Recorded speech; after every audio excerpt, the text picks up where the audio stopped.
नमस्कार, मैं हूं प्रेम शंकर सिंह और आप देख रहे हैं मन कही। पूरा देश सवाल कर रहा है राहुल गांधी से, आखिर आप चुप क्यों हैं, क्यों नहीं बोल रहे हैं। और खासकर वो तबका सवाल कर रहा है जिसके ये रहनुमा बनते फिरते हैं, राहुल गांधी। उनकी बहन की भी बात कर लेते हैं, प्रियंका गांधी, वो भी चुप है। सोनिया गांधी, वो भी चुप है। 70 सालों से ज्यादा जिन लोगों ने जिसके वोट पर राजनीति की, जिन लोगों को बेवकूफ बनाया, आज वक्त पड़ा तो काम ना है, क्यों नहीं बोला। मैं बात कर रहा हूं, आप सही समझ रहे हैं, जो वक्फ अमेंडमेंट बिल है जिसको लेकर कल लोकसभा और आज राज्यसभा में पेश किया गया। कल लोकसभा से वो बिल पास भी हो गया, आज राज्यसभा से भी बिल पास हो जाएगा। लेकिन सबके मन में सवाल एक ही है, चाहे वो हिंदू हो या मुसलमान हो देश का, कि आखिर राहुल गांधी मौन क्यों हैं, क्या दबाव है, कौन लोग हैं जो राहुल गांधी को बोलने नहीं दे रहे। वो राहुल गांधी जो सुबह उठते और शाम को रात को सोते, भाजपा को और मोदी को कुछ कहने से बचते नहीं थे, किसी न किसी बहाने से उन पर हमला करने का मौका नहीं चूकते थे।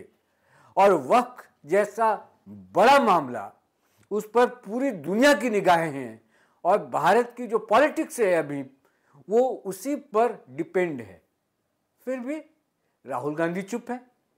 ये कहानी मैं आपको बताऊंगा, क्यों राहुल गांधी चुप हैं, ये खबर के पीछे की खबर क्या है, ये मैं बताऊंगा। लेकिन उससे पहले मैं आपको ये बता दूं कि जो रोना रो रहे हैं संसद में बैठकर तमाम पार्टियां, जो कि सेकुलर पार्टियां अपने आप को कहती हैं, वो कोई भी मुसलमानों के हित के बारे में नहीं सोचती वो पार्टियां, सिवाय इसके कि उनका वोट उनको मिल जाए।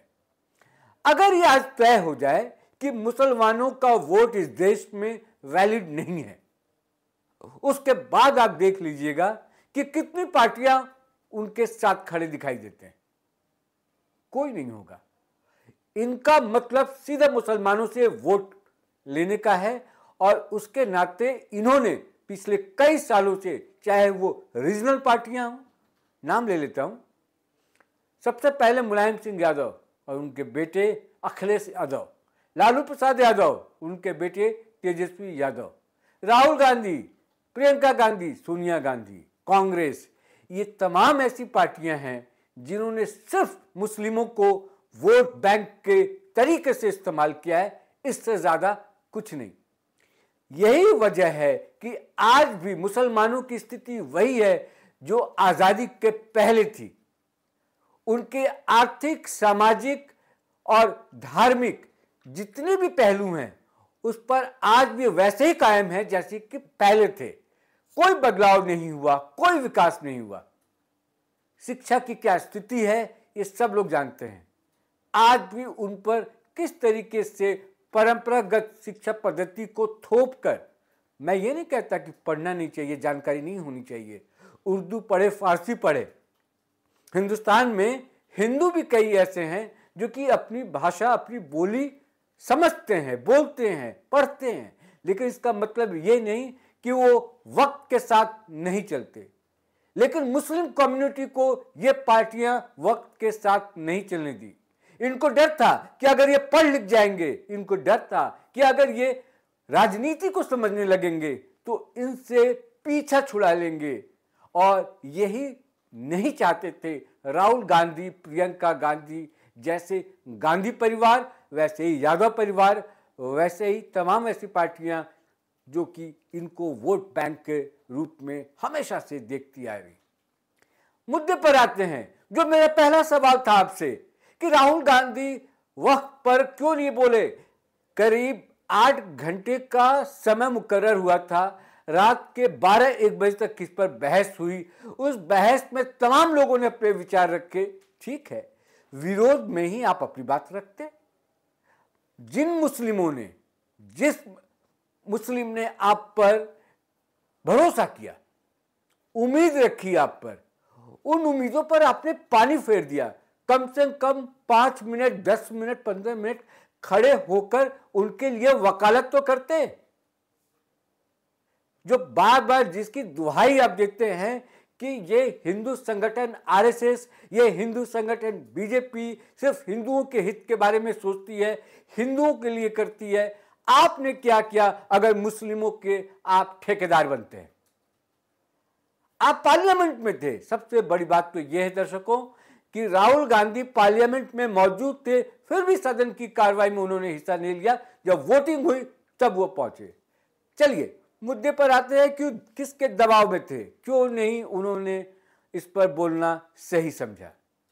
केरल चलना पड़ेगा इसके लिए, आपको केरल लेके चलते हैं। केरल में जो कैथोलिक चर्च है उन्होंने साफ कहा हुआ था कि इस बिल के समर्थन में हमें रहना है, यानी कि क्रिश्चियन कम्युनिटी जो थी वो इस बिल के समर्थन में थे पूरी तरीके से। क्यों थे? वक्फ जो है ये वक्फ वाले केरल में कई जमीनें ऐसी हैं जिस पर कब्जा किया हुआ है, उसमें चर्च के भी जमीन थे।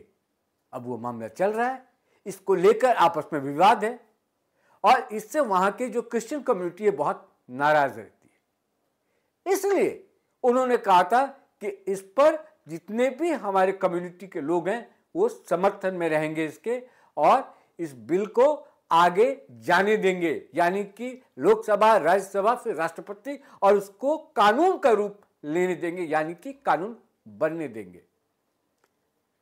यही वजह है प्रियंका गांधी चुनाव कहां से जीत कर आए, राहुल गांधी चुनाव कहां से जीत कर आते हैं? कुछ तो नमक का सिला देंगे आप। प्रियंका गांधी देश में है भी कि नहीं इसकी जानकारी नहीं।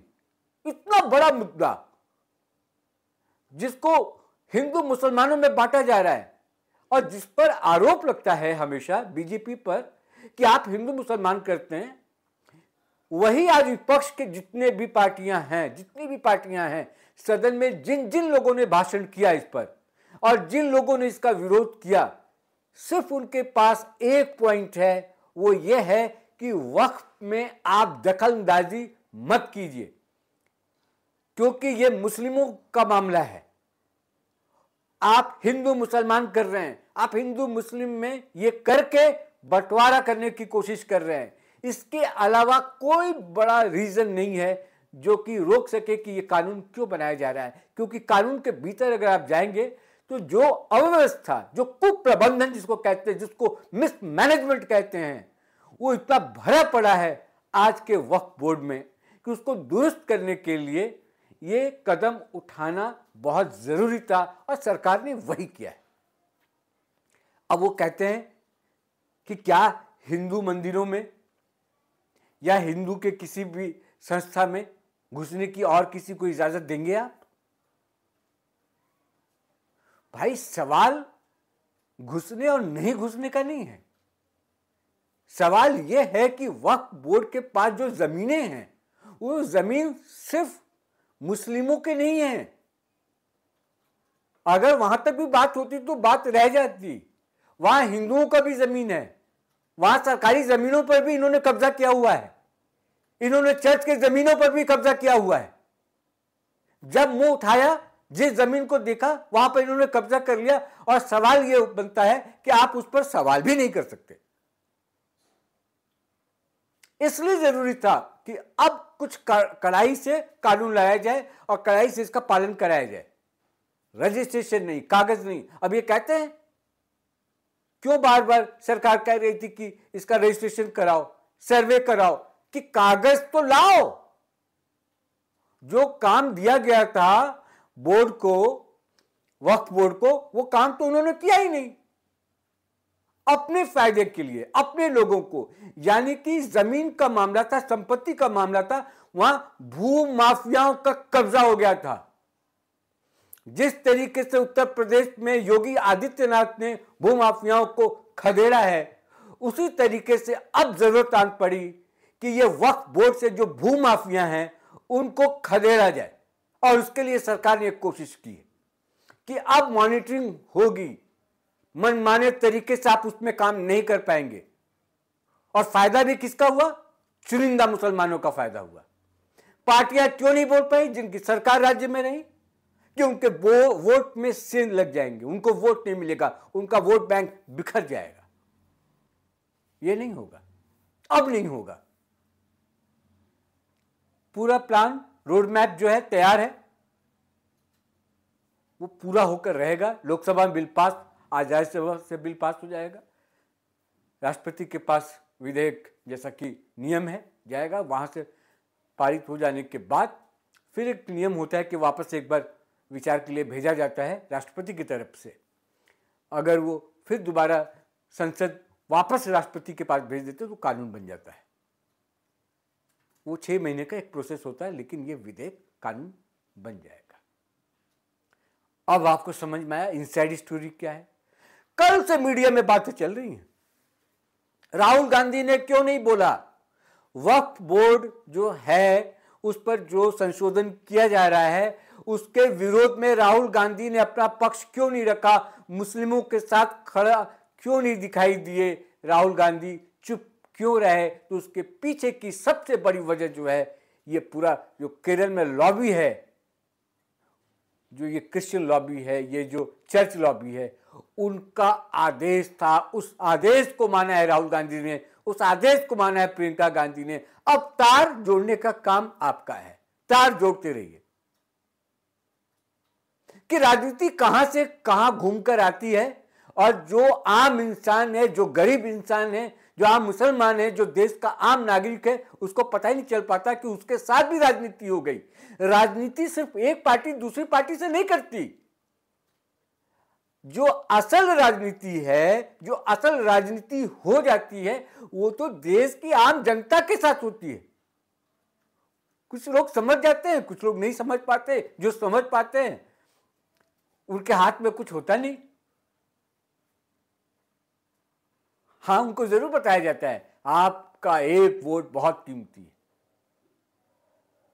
खैर, होना भी चाहिए, लोकतंत्र का तकाजा है, सिस्टम ऐसा है। लेकिन असल राजनीति जो है वो जनता के साथ की जाती है, और वो राहुल गांधी और प्रियंका गांधी और गांधी परिवार ने कर दिया। आप जरा सोचिए इस बारे में, किस कदर मुसलमानों की बात इस देश में शुरुआत से लेकर आज तक जो सबसे ज्यादा झंडा जिन्होंने बुलंद किया, बाद में थोड़ा सा बिखरा हुआ वोट में उस पर सेंध लगा रीजनल पार्टियों की तरफ से। जैसे वेस्ट बंगाल में ममता बनर्जी की बात आती है, जो अभी सामने दिखाई देता है।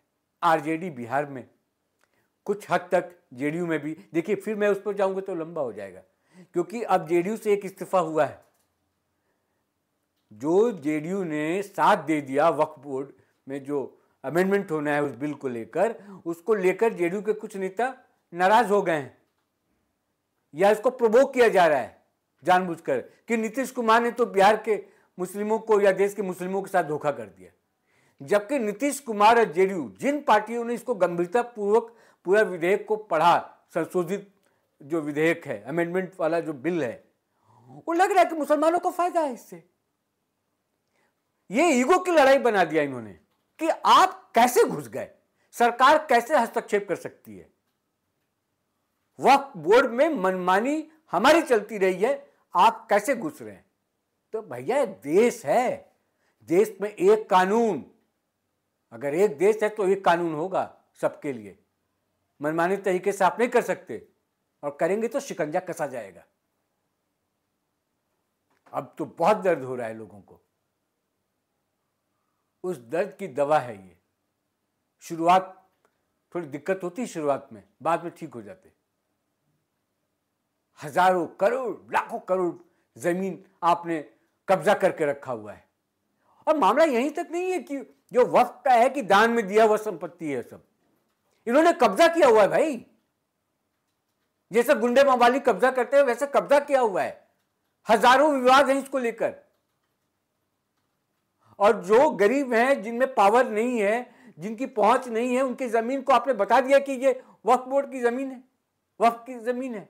लड़ते रहिए केस, ट्रिब्यूनल भी उनका, ट्रिब्यूनल का एक निश्चित पैमाना है। अब नहीं, अब हाई कोर्ट, सुप्रीम कोर्ट, अब जाएगा मामला, जाएगा, सरकार पूछेगी, कलेक्ट्रेट वहां का पूछेगा, स्थानीय प्रशासन पूछेगा, कहां से कैसे, कागज दिखाओ। रजिस्ट्रेशन कराओ, और फिर रजिस्ट्रेशन अभी नहीं कराओगे जिस पर सवाल खड़ा कर रहे हो, तो कल आने वाली पीढ़ी फिर पूछेगी, आने वाली सरकार पूछेगी, आने वाली व्यवस्था पूछेगी, कहां से लाए ये जमीन, किसका है ये जमीन? बोलो मेरे पास तो कागज नहीं, फिर हवाला दोगे धर्म का। तो ये व्यवस्था बनाई जा रही है, उस पर सहयोग करना पड़ेगा। और जिसके भरोसे थे वो सिर्फ इसलिए नहीं बोल पाया क्योंकि उसके पास तथ्य नहीं थे, वजह नहीं थी। और दूसरा, जो ऊपर से डंडा पड़ा ना, कैथोलिक चर्च, अब सोचिए कहां से गांधी परिवार हैंडल होता है और कितना डर है। ऐसे नहीं आरोप लगते इटली और क्रिश्चियनिटी और ये सब तमाम चीजें। कुछ तो बात है, जरा सोचिए। मैं कह रहा हूं कोई राजनीति नहीं, लेकिन बस इतना सा सोचिए, राहुल गांधी क्यों नहीं बोले इतने बड़े मामले पर? जरा सोचिएगा इस पर। और मैं आज सिर्फ इसी के लिए आया था कि सब धोखा है और जो अच्छा है उसको पकड़िए। आप हिंदू मुसलमान के चक्कर में मत पड़िए, आप पार्टियों के चक्कर में मत पड़िए। जो देश की जनता, जो आम लोगों के लिए जो काम करे, चाहे वो कोई भी सरकार हो, वो सरकार हमारी है। आज मोदी हो या राहुल गांधी हो या अरविंद केजरीवाल हो या कोई और भी हो प्रधानमंत्री, उसका काम है देश की सेवा। और उस देश में जो लोग रहते हैं सभी उनके लोग हैं। अपने आप को खुद से अलग मत कीजिए।